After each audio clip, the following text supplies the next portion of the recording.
పించం విప్పిన నెమలికి మల్లె తొలకరి జల్లుల మేఘం మల్లె అలజడి హృదయం మాడిన కూచిపూడి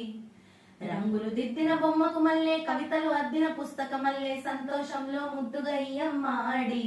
ఆరారు ఋతువుల అందం ఒకటిగా కలిపి వింతలు ఏడు పక్కకు జరిగి కొత్త గుంతలు తొక్కెను ఈ అరవిందం అమ్మమ్మో తాండవమాడే కృష్ణుడి నుండి వేణువు గానం తీయగ పండి రాధకు ప్రాణం ఉప్పొంగే ఆనందం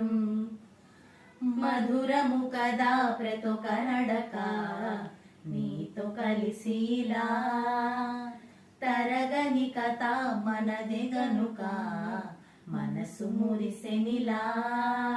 ఉసురేమో నాదైనా నడిపే